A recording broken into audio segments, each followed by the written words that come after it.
Apps can do a lot of cool things. You could order dinner, gamble on your favorite team, and track your health. You could even get a mortgage. One click and you can be approved. I'm not sure by who or what country they're in. You deserve more from the mortgage industry. At AnyMac Home Mortgage, we believe in the need for live human interaction during a very complex process. The kind of service and guidance which an app simply can't provide. Our customers are more than credit scores and income documents. They're individuals and families who live in and strengthen our communities. Their story is our story, and that story begins in a home. Chris Sawyer is an expert on providing superior customer service and in meeting the mortgage needs of current and future homebuyers. With over 18 years of experience in the industry, Chris is able to help customers migrate through the home buying and home financing process by using his wealth of knowledge as a well-qualified mortgage professional. And best of all, Chris is located in Cromwell, Connecticut, where he has helped hundreds of clients in Connecticut, Massachusetts, and Rhode Island make their dreams of homeownership a reality. Visit chrissawyer.any-mac.com. Email him at csawyer@any-mac.com or give him a call, 860-878-8730. Chris Sawyer, NMLS number 39345, corporate NMLS number 338923. AnyMac Home Mortgage is an equal housing lender. American Neighborhood Mortgage Acceptance Company, LLC. DBA AnyMac Home Mortgage. Low FI Direct. Connecticut First Mortgage Correspondent. License Lender. Broker number ML 338923. Massachusetts Mortgage Lender and Mortgage Broker License number MC 338923. Rhode Island License Lender. License number 201128110L. Call for additional details.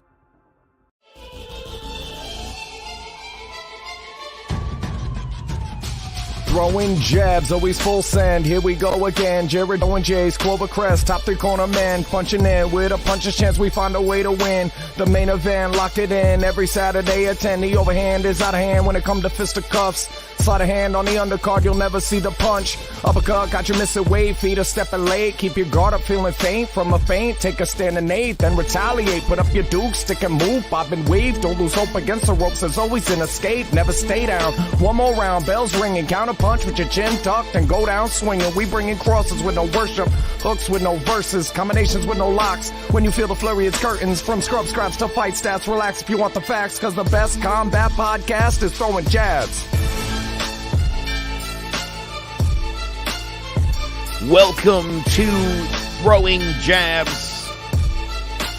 I'm Joe Aguirre along with Jared Jones. Really cool show for you tonight. We'll recap last week's main event that ended in a very disappointing fashion. We'll also do part two in our Who You Got for the Championship Martial Art Part 2, this boxing edition. We'll preview tomorrow night, the fight of the night, or the fight night between Curtis Blaydes and Tom Aspinall. A puncher's chance, perhaps? A flurry, even. We'll see. Anyway, yes, everybody, welcome to Throwing Jabs. Jason fortunately couldn't be here at the last minute, but that's all right. He'll be back again. Jared, this fight got off to a rousing start, and I'm going to make a confession here. I didn't watch this fight live. I watched it about a half an hour later. I was just way behind on the fights, and I like to watch them in order. And I got a new phone, and the notification popped up, and so I knew it ended in the first round. So when the fight came on, I said to my daughter, one of us has to mow the front lawn tomorrow. Who do you want? The favorite Ortega or Yair Rodriguez? And she's like, I'm taking my man Ortega. And I was like, good call. She was very excited. She thought up until really about that move, Ortega looked good in this fight until it ended. In a really rough fashion. She was like, that's really unfair, thinking about it from a lawnmower perspective. But fact of the matter is right, this injury was caused by Yair Rodriguez locking that wrist in, and when Ortega came out, so did his shoulder. Ah, well done. Pop goes the weasel. The puns are out of control here. And speaking of which, it's funny how Brian Ortega got your daughter to shave your lawn. and Jace to shave his head. It was the same guy. It was the same guy. Listen, this is why you don't bet big on anything. Because if you'd asked me all of the things one at a time that were going to happen and percentages, I'm taking everything before this. I'm taking the over. I'm taking Ortega. All of the opposite of what's happened. So this is one of those things. Freak accident, yeah, but I would have lost everything. Doesn't make it out of the first round. I would have bet against so many of the props here. This is, I was saying, sort of reminiscent of, and I was brought it up to my daughter, who's a fan of Dustin Poirier, and the fight with Conor McGregor, where McGregor, and the third fight where McGregor, after he broke his foot, was like, if it had gone to another round, I would have kicked your ass. And it was like, dude, he checked your kick and broke your foot. That's what happened. It wasn't like, you slipped on a banana peel. Like Skeletor at the end of the I would have got away with it too if it wasn't for you meddling kids in the Scooby-Doo. Yeah, that was just sad. I'd love to see those two guys run it back. I do think that fight makes sense. And if it's unfortunate that Ortega's alive while Holloway and Volkanovski are in the business. It really is. He's Jerry Quarry. Jerry Quarry, the third best fighter of the 70s. Just couldn't get past Frazier. Oh, man. By the way, I want to see Jace in one of those old-timer hats with a shame, like the 70s version of Jace. Telling us that he'll shave his head if Jerry Quarry loses to Muhammad Ali. Yeah, he'd have been a Jerry. Cooney, he'd have loved too. Oh, yes. Big shout out to Tony tomorrow. And this show is going to air tomorrow as well, today. For those of you watching it on the 23rd, it's Tony's birthday. Told me to give him a big shout out. So happy birthday to Tony. He does so much for this show. Always such a big help. We really do appreciate that very much. So bummer for Ortega because, and it was just, I got to tell you, if you're going to watch a fight and you already know what happened and you can unwittingly get your child to do something, do it. It is, it's an incredible feeling. It really is. Oh, yeah. Yeah, absolutely. Sometimes they get to an age where that's the only way to get wins, Yeah, like honestly. Stack the deck. All right, it's unfortunate that Jace isn't here tonight because I'm going to just be honest. Look, Jace doesn't have a ton of great ideas, and he hit a home run with this one. Who you got? It's championship material. This is part 2. We did UFC last time. We're doing boxing this time. And we're going to go by each division. We're going to talk about the 15 different champions and then figure out which ones we've heard of, who the real guy is, and who we think the real guy should be. We had a lot of fun doing this with the UFC. And I felt like with the UFC, Jared, there were a lot more where it was pretty easy to differentiate. Right? So this will be a little bit more fun. We're gonna skip some of the lower divisions.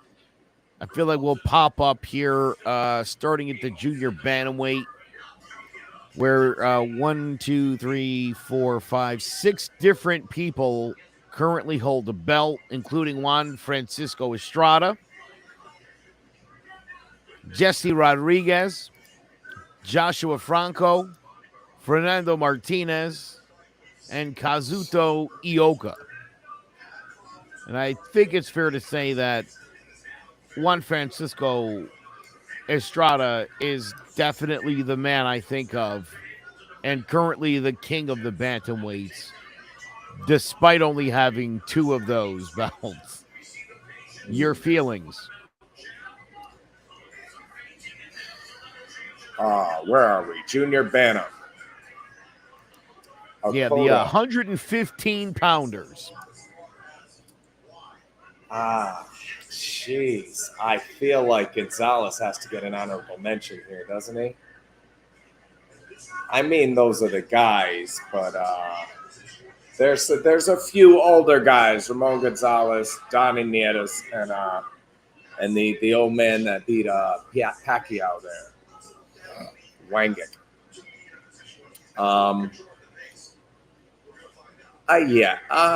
Jeez.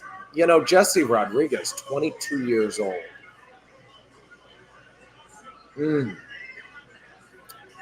He and Martinez are undefeated. Yeah, well, fight each other. He and Martinez, undefeated, fight each other.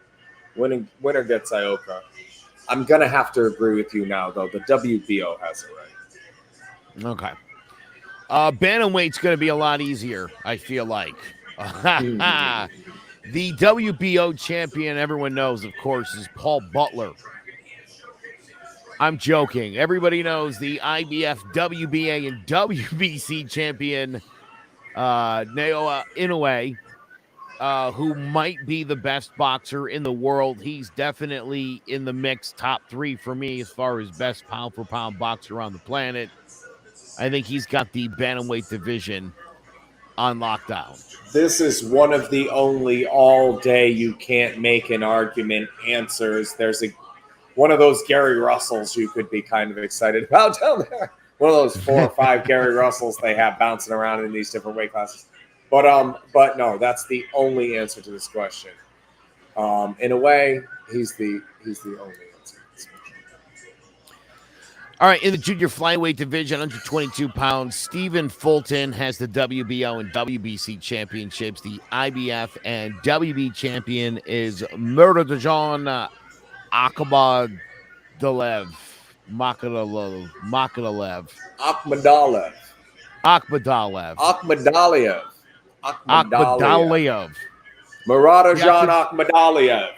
That's an awesome name. Murtajan Akhmadalev. Huh? That is a great name, but Stephen Fulton to me is the man, dude. This guy is much easier to say, and he's a better fighter. Every announcer's dream. An easy name, and he's good. 62 and 23, Akhmadalev. 62 and 23 amateur. Fulton 19 and 13. So neither one of them terribly impressive, but I've seen Akhmadalev react a little bit differently. He's more of a pressure fighter. So I've seen him outboxed. I just think he loses that fight with Fulton, and he'll lose before Fulton does, based on that. Unless Fulton gets his fight with Inoue, in which he probably has a problem. I really do have a hard time with Chechen names.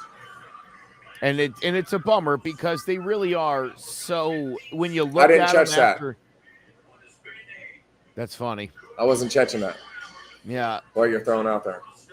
Muslim Russian names are my Achilles heel. Yeah. Muslim. You must have mistaken that for something you mispronounced. All right, let's go to 126 pounders in the featherweight division. WBO champion Emmanuel Navarrete. The IBF champion is Josh Warrington. WBA title holder is Leo Santa Cruz. The WBC champ is Ray Vargas. And Lee Wood has the WBA regular featherweight championship. Who do you like here, Joe? I like Navarrete, to be honest with you. You know, Ray Vargas, the only undefeated guy on that list, because he just beat his last fight was against the only other. I was talking about this. The undefeated guys at the top of the list in boxing. Ray Vargas, Mark Magsayo, great fight. I thought it was a split decision. I thought Vargas was a little more dominant than that. I had it 116, 112.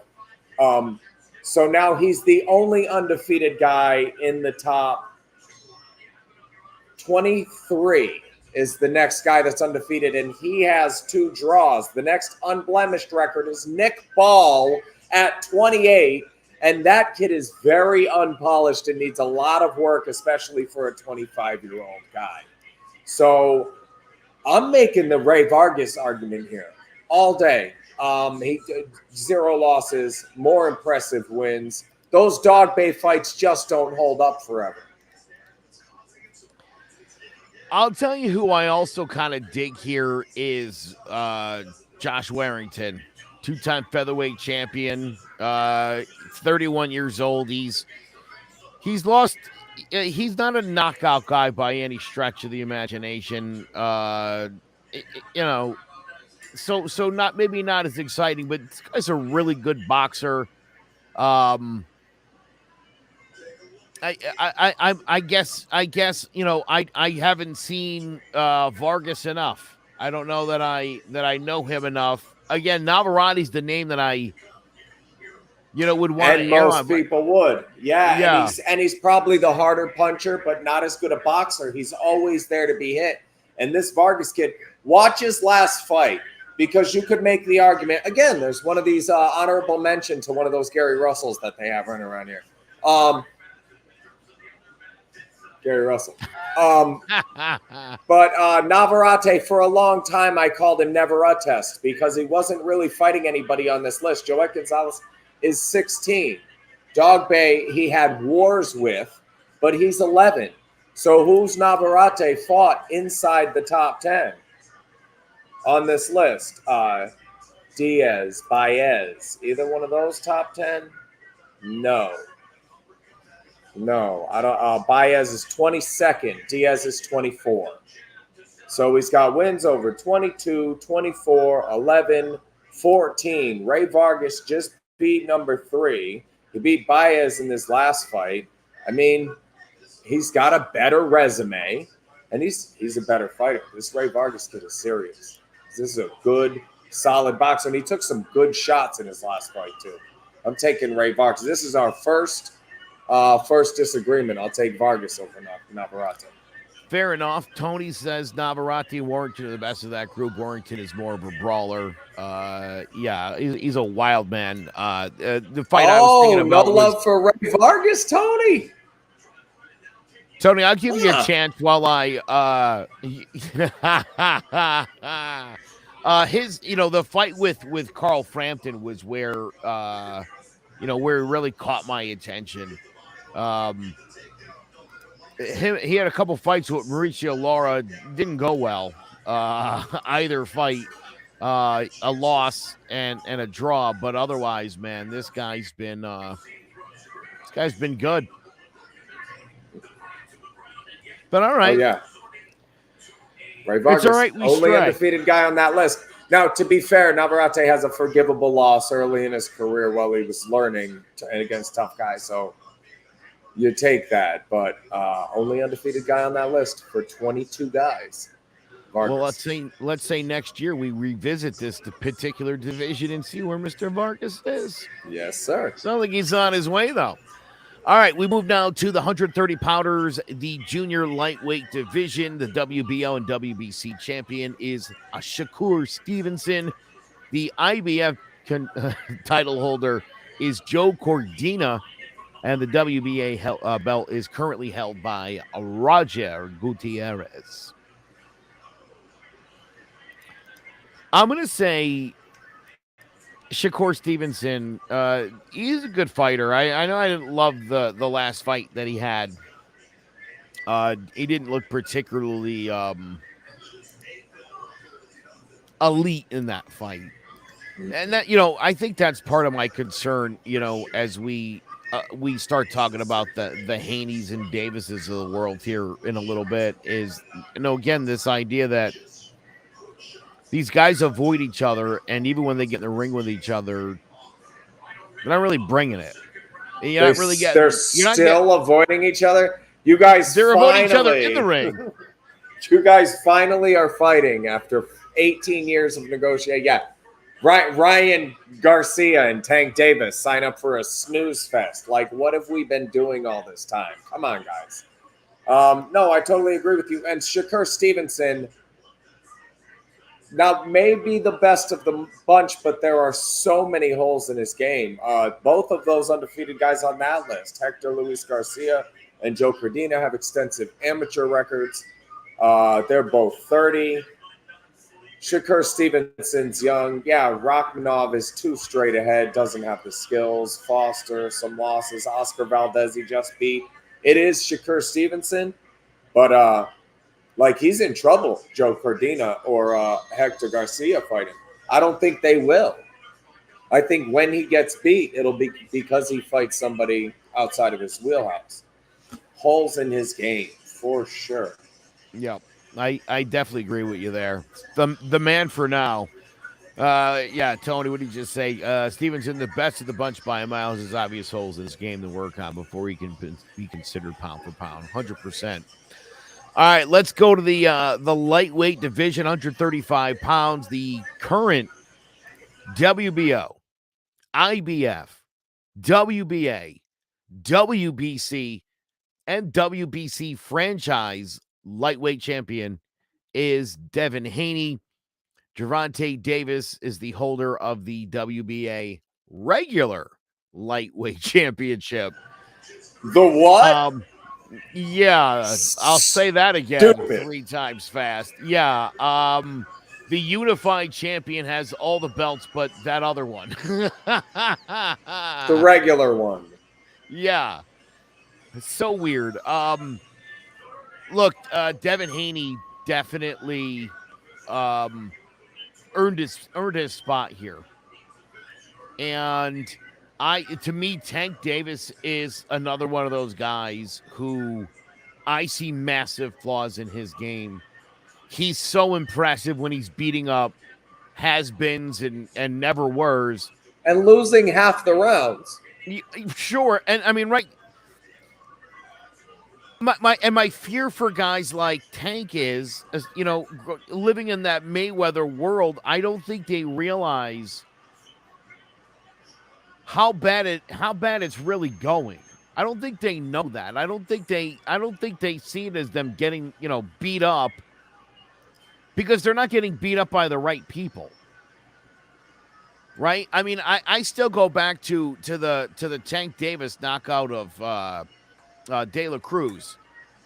You know, he looked like Michael Jordan Duncan, like 3 steps to the basket. That punch isn't landing on Lomachenko, right? You're not landing that on a Canelo. Name. Yeah, that's you're not landing that on Josh Taylor, right? Yeah. I mean, so I wish Jace was here, and I would also wish that he would make the Tank Davis argument.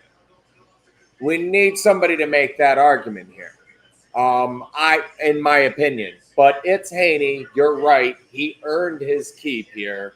He beat the guy that beat the guy. Then Loma's the only other name I want to bring up here. Loma's still the best in the division and avoided because of a close decision loss to Lopez. Yeah, 15-round fight, he wins. I absolutely nobody wants to fight Lomachenko. I agree with all of that for the most part. Dude, that, you know, it's funny because doesn't Lomachenko have a belt too? Or am I wrong? Tony, tell me if I'm wrong. I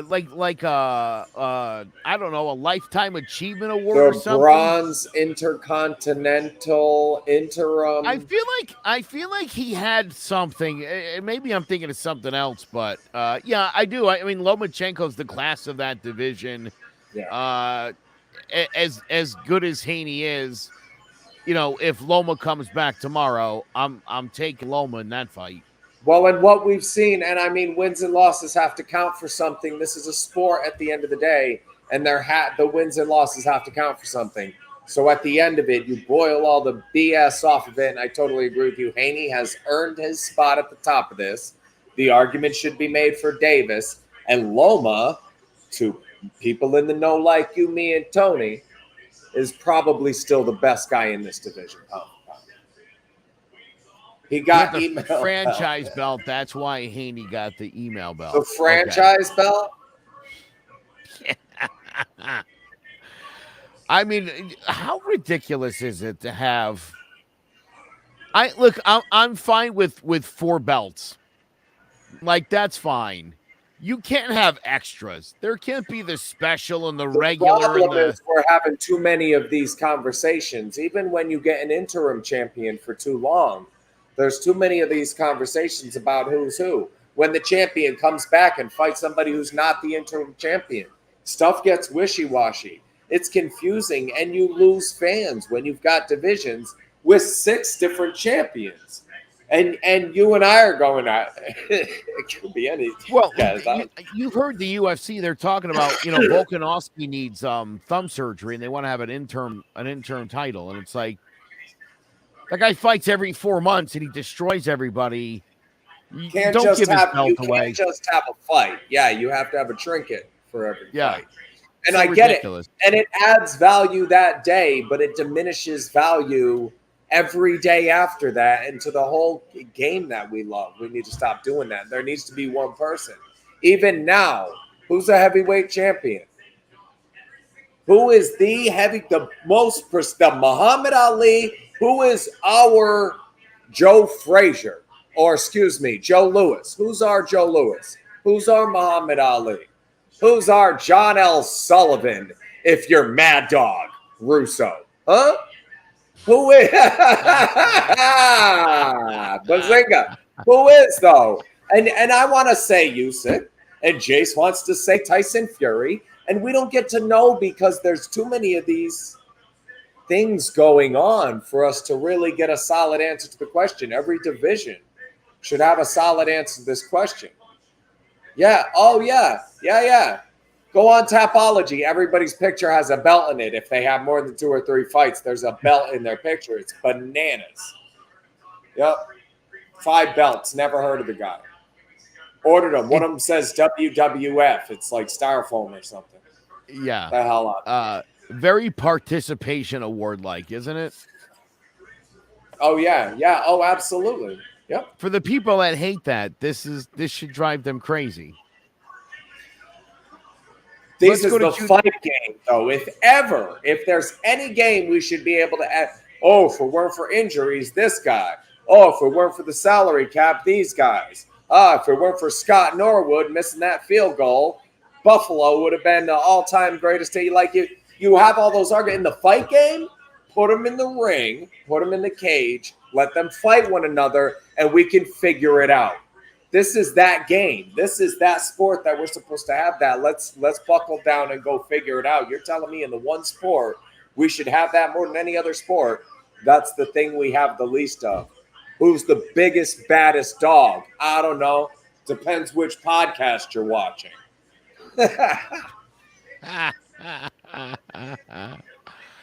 All right, junior welterweight, 140 pounds, WBO, IBF champion. That is Josh Taylor. The WBA, WBC belts are both vacant and up for grabs. This seems like a division everybody wanted to be in until nobody wanted to be in it.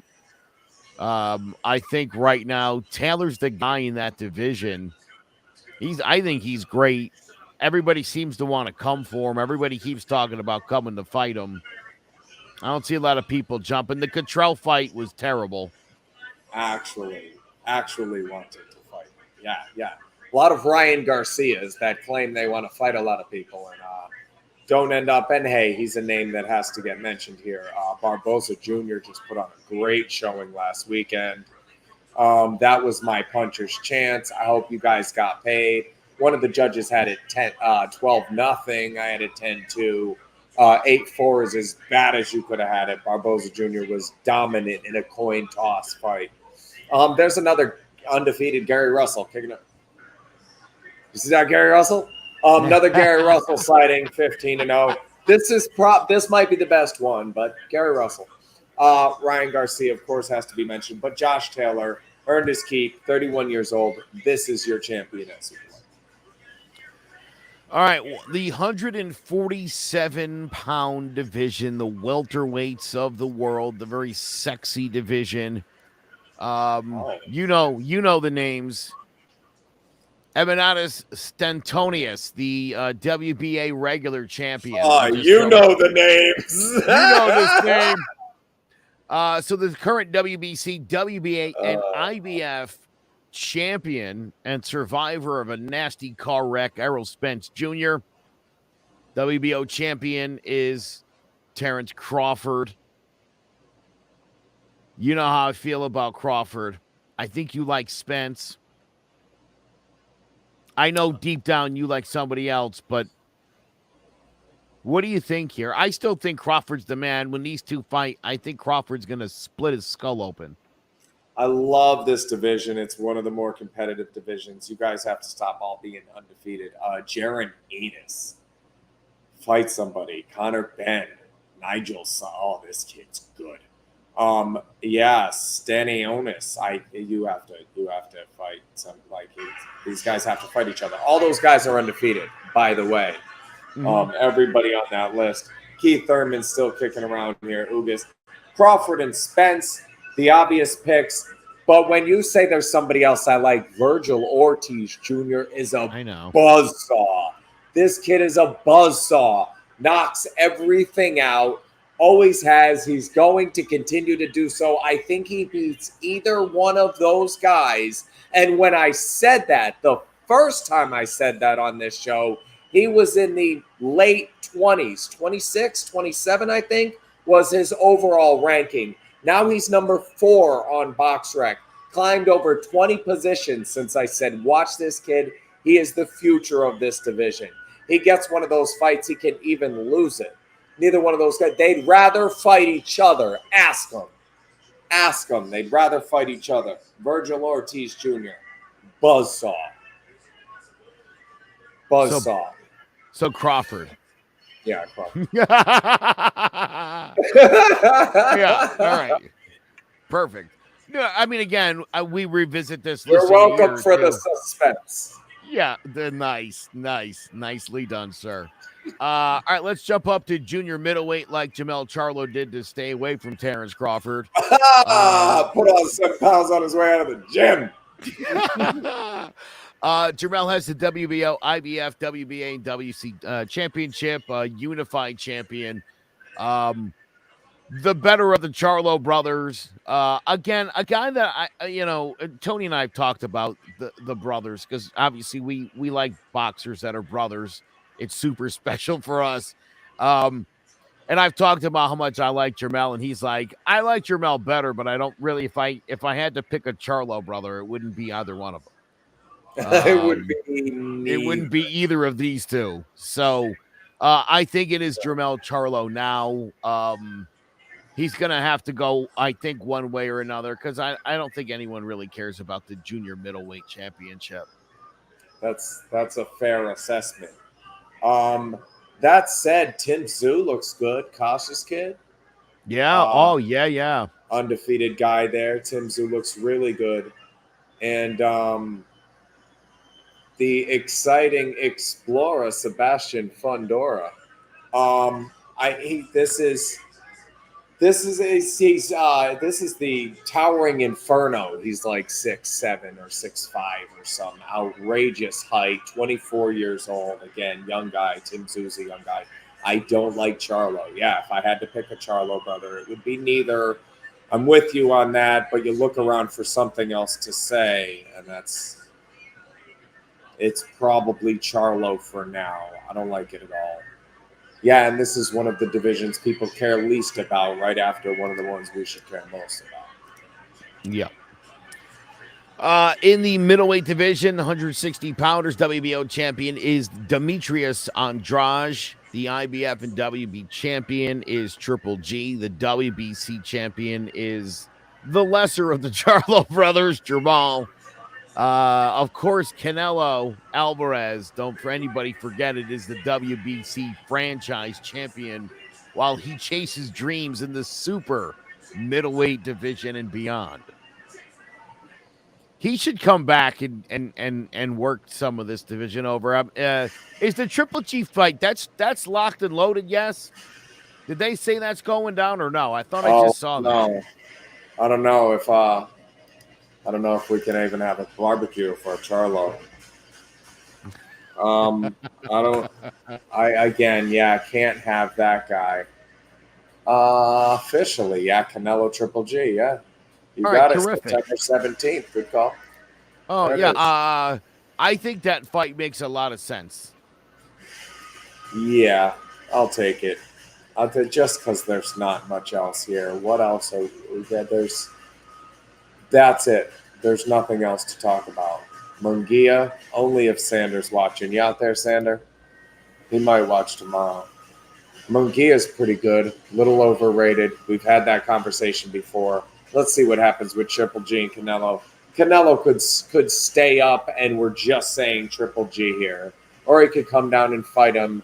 And the answer to that question is the winner of this fight on September 17th, hands down. There's nobody else there. BoxRec has Eubank Jr. by the numbers as number 2 behind Triple G. Do you want to take it?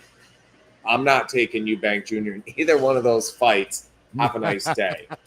No, thank you. All right, we'll skip the stupid middleweight division. His losses are Billy Joe Saunders. We saw what happened to him, and George Groves. Oh, well, that's one to tell your grandkids about losing to. We'll skip up now. What the frotch? Yeah. We'll skip up to the light heavyweight division, 175 pounds, where the WBO, IBF, and WBO championship, or WBC championship, rather, belongs to Artur Beterbiev. I'm not calling him Better Biev. I don't care. That's out. It's stupid. And, of course, WBA champion Dimitri Bivol, coming off arguably the best fight of his life. They Joe Smith Jr. at 5. I think we can ignore everybody under that. Callum Smith, Gilberto Ramirez, okay, you're undefeated. Beterbiev's 37. Bivol 31. That's a good fight. Let's make that fight. Beterbiev wins. And that's again years ago. This guy's the monster to watch, and here he is now, ranked number 2 on this list. And right where he rightfully should be. He and Usyk's 3 amateur fights were at the very, very top of the game. He won 1 of the 3 against Usyk as amateurs, and you could tell these guys had it when they were fighting each other all that time ago. So this is I like Beterbiev over Bivol. Bivol's got a slightly better resume, and he's 6 years younger. I got to stick to my guns with Beterbiev being the best light heavyweight in the world unless Usyk comes down. I agree with that 100%. I know Tony agrees with that as well. I really like Bivol a lot. I'm not picking him. I'm not picking him over Beterbiev, but I think in hindsight, smart people like yourself and others were like, well, yeah, he's so much bigger than Canelo. Of course, he was going to impose his will and beat him down. I really like this guy. Going into that fight, I knew he was going to dominate that fight. He's a really good boxer, and he's a really smart guy. He's like Beterbiev. If Beterbiev's an A+, this guy's an A-. You know, I think it's unfortunate that Beterbiev is fighting his career at the same exact time. Yeah, same skill set, more power, like Tony said. Yeah, it's unfortunate. You know, it's like you're great. You're like the second best because of that guy. And Bivol's been there the whole time. You got to remember this is where Usyk came from. So I've maintained since I started this show that the best fight we can make in boxing right now is a 4th fight between Usyk and Beterbiev. I still maintain that, and Beterbiev beats Bivol. Keep your head on a Bivol. All right, we're going to skip cruiserweight because really, we'll go right up to the heavyweight. Oh, skip cruiser and what's the kid's name? Bridger? Skip Bridgerweight too? Well, we're taking some liberties there, Joe. But fine, we'll skip Bridgerweight too. That's fun. Okay. Let's take a look at the current title holders again. You know the names. WBA regular heavyweight champion Daniel Dubois. I joke. He is that. I think people forget that sometimes. The WBC champion is, of course, Tyson Fury, and the holder of all the other belts, the WBA, the IBF, and the WBO, is Alexander Usyk. When you were talking about, you said rhetorically earlier, who's our Muhammad Ali? I don't know if you saw, Tony had commented, Tyson Fury has basically announced he's retired. And so it would seem as though all markers are now squarely aimed at Alexander Daniel Usyk. Dubois. Oh, yeah. No, you go. No, you go. No, yeah. Clearly Dubois. Yeah. Thank you for that. Thank you for that. That was the highlight of my night. And Daniel Dubois. Somebody finally thought maybe he had it in him. Yeah, no, this is without Fury, it's Usyk, and otherwise, it's a mismatch. See, now when you say heavyweight, you're talking about a unlimited weight division. Usyk could make light heavyweight. You tell, hey, there's $1 billion fight with Beterbiev because boxing's how it should be. Here you go. We're going to get Spence Crawford on the undercard. What do you want to do? And he signs that. He's making that weight. He's not really struggling to make that weight. Can you picture Tyson Fury trying to make light heavy? No. Nope. Not going to happen. So this is a mismatch. When I say who's the heavyweight, if he's not retired, it'd be tough to watch Usyk beat him. You know, it's tough to see how that would happen. And it's the heavyweight title fight, but you kind of have to say Fury here, right, Joe? Oh God, yeah. Yeah. He's an animal. And I think in time the all-time great conversation can be had. And with Tyson where Fury, yeah. Oh, absolutely right. Where this monster stands among the all-time greats, because he does loom large. Oh yeah.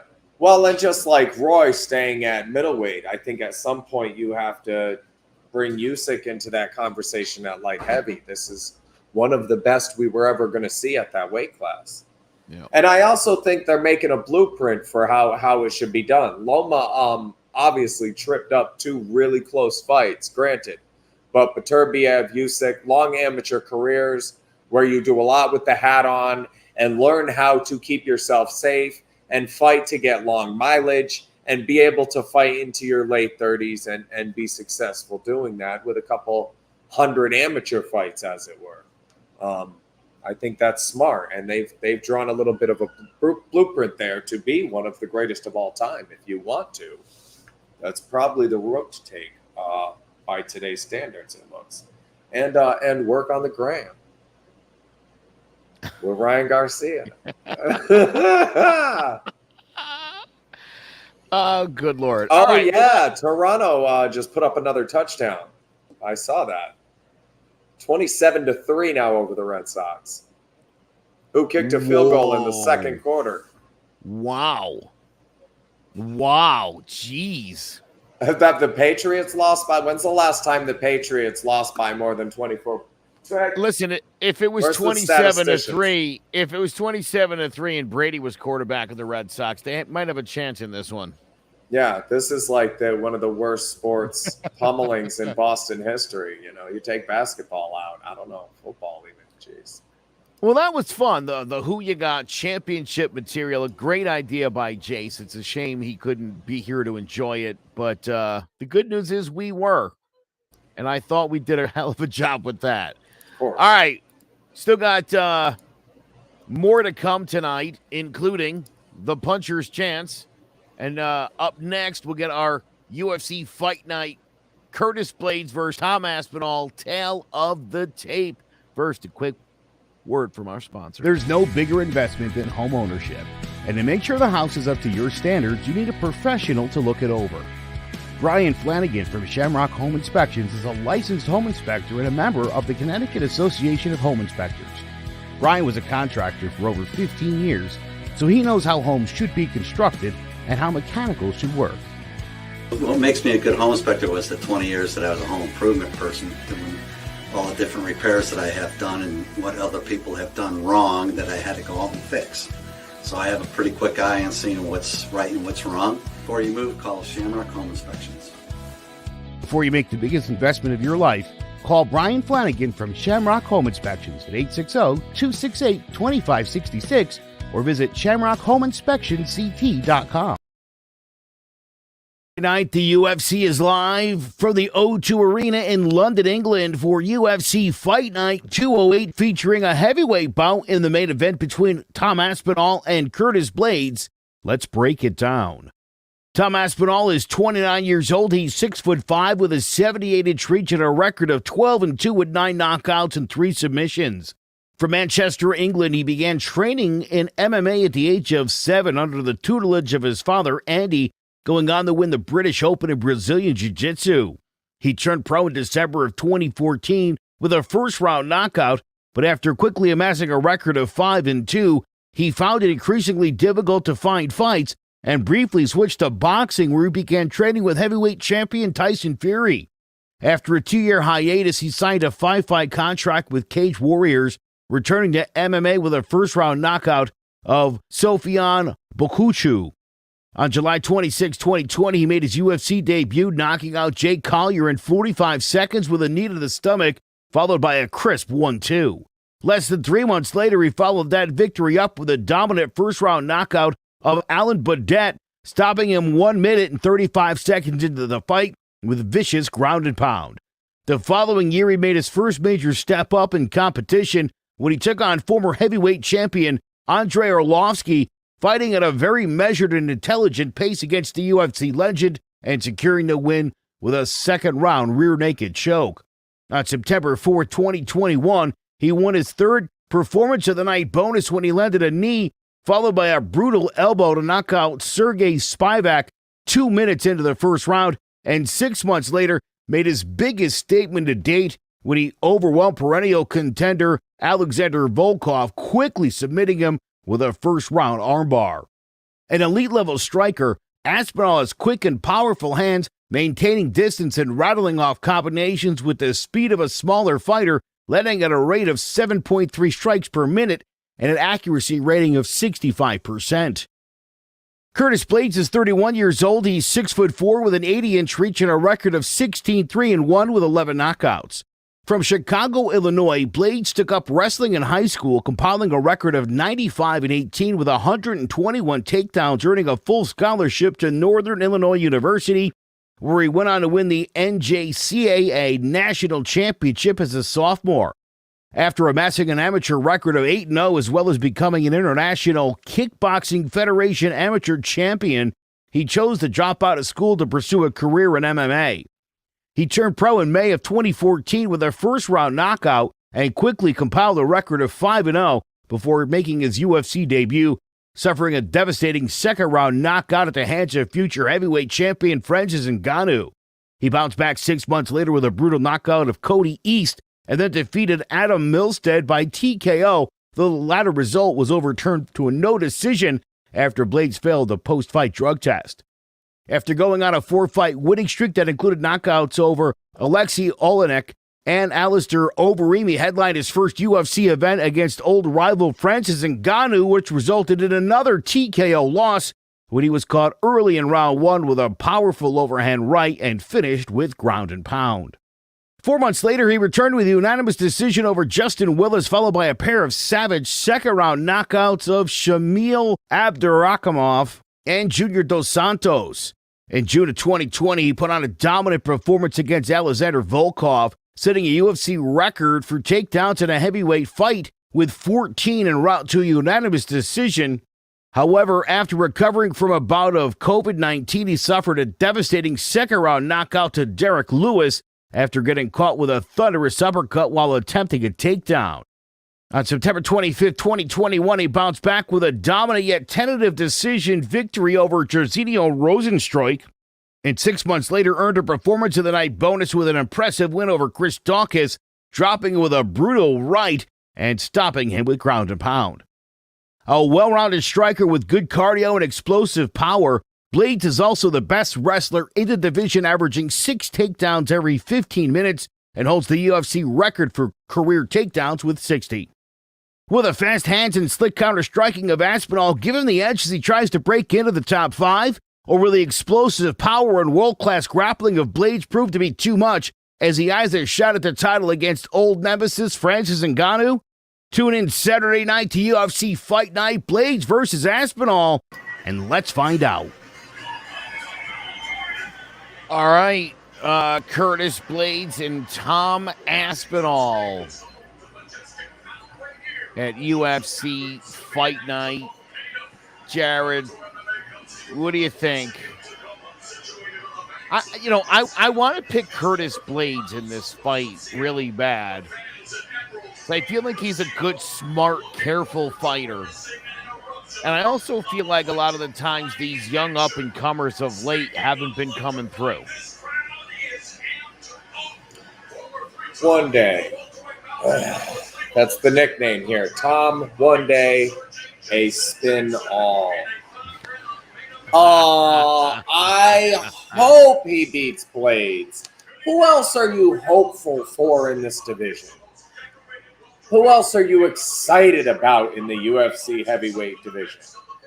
It's Ngannou, and then you have these Derek Lewis, Curtis Blaydes that we already know what we're getting.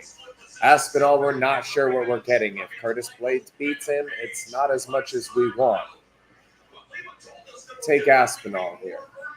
He's not favored by as much as he should be. Blaydes loses this fight. Yeah, I'll tell you, kind of looking at the numbers, Aspinall lands about double the output per round than does Curtis Blaydes. Takes punches. This guy, he's a tough guy, man. His takedown defense is pretty high. Heavyweight, I'm not like, heavyweights don't get me like Jace, they're just, Cyril gone. I mean, you've got to be good for me to see you as a heavyweight and go, this guy can be really good. And I'm not saying this can be an elite fighter. I'm saying I hope he beats Curtis Blaydes because he's a tough guy and has a lot of potential. I like him better than most of the other heavyweights out there. I'll take Aspinall. So Aspinall's never been taken down in a UFC fight. He's got 100% takedown defense. He uses defense. It'll be. I would assume. Curtis Blaydes' obvious attack is going to include his grappling, his wrestling. Aspinall's a tough guy to work over like that. It's going to be a good fight. No doubt about that. This is definitely going to be a good fight on what I think is, an underwhelming card for the most part. What do you think about the card itself? I don't love it. Stuart Austin beat him by heel hook in his 4th fight, and then he lost by DQ on an illegal elbow. First round win. 4 out of 5 of his amateur fights are first round knockouts. 4, 5, 6, 7, 8, 9, 10, 11, 12. All of them?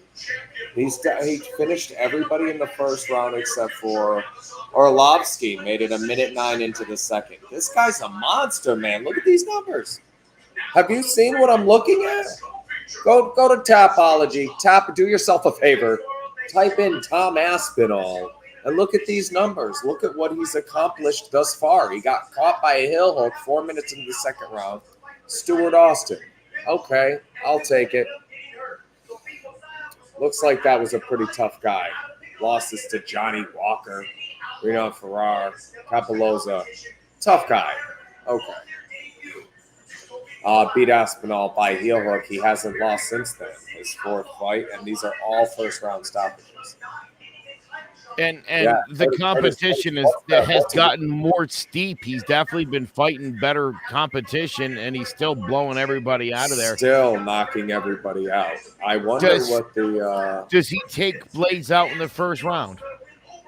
Well, that's what I'm looking at here. Wins inside the distance. 3 straight performance of the night bonuses, 2 by Aspinall. Aspinall in round 1 is the lightest bet at plus 300. That should tell you something. Aspinall by stoppage. Fighter wins inside distance. Minus 105 coin toss. Coin toss for him to win inside the distance. I like it though. Aspinall by knockout plus 180. These are what you want though. I even like that minus 200 with no action. Have you seen these? If it goes the distance, the bet doesn't count. So as long as your guy doesn't get stopped. So you take Aspinall for the stoppage, minus 200, 20 wins you 10, whatever. You take Aspinall for the stoppage. If it goes the distance, the only way you lose is if your guy gets stopped. So it's like a stoppage only bet. Yeah. And I even like that one at minus 200. I don't think Blaydes stops Aspinall. If he beats him, he drags him down and makes it 4. Yeah, I'm hoping not to see that. And the takedown defense is 100%. I mean, yeah, dude, this is a first round stoppage waiting to happen. It might not be as awesome as Lewis catching him on the way in, but I like Aspinall on a KO here. I'm gonna say he stumbles him at the end of the first round, and inside of a minute of the second round, Aspinall puts him out. Right around that Arlovsky time, 109 in the second. I'll ride with you. Let's go. All right. By the way, on this card, the joke man, Jack Hermanson, fights Chris Curtis, middleweight bout on the undercard. Paddy Pimblett fights Jordan Levitt. And a light heavyweight bout between... Jordan Levitt, Jordan Levitt, plus 225. I love that against Pemberton. This Levitt kid can fight. He looks like he needs to. He looks like he was in the school play, this Levitt kid. He's good. Hey, yeah. Bryce Mitchell. Hey, I'm down. Nikita Krylov and Alexander Gustafsson will also be on that card. And I know we're all a big fan of Meatball Molly McCann. She'll be fighting Hannah Goldie. Yeah, McCann. I just like saying Meatball Molly. The longer it goes for Blaydes, the better, because Aspinall does. Yeah, true that. I don't see that fight going on for too long. So we don't have a flurry, right? No flurry. Oh no, I got both of those. The puncher's chance is right there on your thing, and I got a flurry. Yeah. You sent me a puncher's chance into your text, the group text. Into the group text. Should I be putting those somewhere else? I had messaged for you to email it to me in the chat, but you might not have seen that. Yeah, I can do that. If you could, one of my children has absconded my cellular phone. It was either a kid running around the room while we were doing the show. All right. Well, the puncher's chance includes all 3 of the fighters. You know how I am about this stuff. Whose last names begin with a vowel. So we're taking all 3 of the fighters whose last name begin with a vowel. Volkan Ozdemir over Paul Craig at minus 145. Tom Aspinall over Curtis Blaydes at minus 135. Makwan Amirkhani, all Ozdemir, Aspinall, Amirkhani's plus 146. We're taking all three of those, and I stacked them with Jordan Levitt at plus 225. $10 wins you 225. So this is a plus 2250 that I'm giving you for the punches. I like that. I like that. We'll definitely be posting that on our social medias. Oh, yeah. Tune in tomorrow morning for the graphic. There you go. Yeah. We'll get this thing piecemeal together. Don't you worry. All right. Awesome show. Again, wish Jace was here. Jared, why don't you end things as you do? Give us a little bit of that flurry. Absolutely. I've just talked to a couple different people in the recent past about cigarettes, and it occurred to me how many times, Joe, you've talked about the people that have come on and the people that we've talked to in Scrub Scraps about smoking cigarettes. I went out to South Carolina on vacation. I went up to the gym my dad goes to, and it was like I was a celebrity. Everybody had heard of me. He goes in there, works out every day, and talks about his son and his son's boxing club. And I was there to tell people about it, you know. And that was one of the things that came up was cigarettes. And I mentioned you. You know, it's funny. The co-host on my podcast said everybody says cigarettes. And I used that as a gateway of creating the best version of yourself. What do you have as motivation in your life that really makes you want to be the best version of yourself, makes you want to eat healthy, makes you want to exercise, makes you want to quit smoking cigarettes? For the vast majority of people I've met, whatever that motivation is, you're going to fight somebody in the next few weeks, in the next few months, is more motivation than whatever else they've had around them. When you hear that, and especially the demographic we need, they can't stand out there and, hey, do you want to fight somebody, and say no. Most of them, most of who I've been most of my life say, oh, yeah, of course I do. And then we go home and reality sets in and we start going through like the calling out of work stuff. Maybe I get an injury between now and then. You know, and then when we buckle down and really decide to do it, the very next thing is, I'm going to stop smoking cigarettes. I'm going to wake up and jog tomorrow morning. I'm going to bring the best version of myself because that's what I want to present to the world during this activity. And that is the magic of Scrub Scraps. And I think it does some of its best work with cigarettes. Thanks, Joe.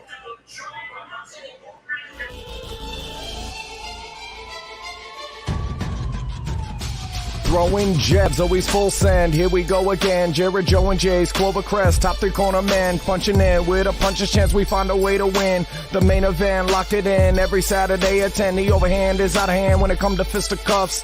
Slide a hand on the undercard, you'll never see the punch. Uppercut got you missing weight, feet are stepping late. Keep your guard up, feeling faint from a feint. Take a stand and eight, then retaliate. Put up your duke, stick and move, bob and weave. Don't lose hope against the ropes, there's always an escape. Never stay down. One more round, bells ringing, counter punch with your chin tucked and go down swinging. We bringing crosses with no worship, hooks with no verses, combinations with no locks. When you feel the flurry, it's curtains. From scrub scraps to fight stats, relax if you want the facts, cause the best combat podcast is throwing jabs.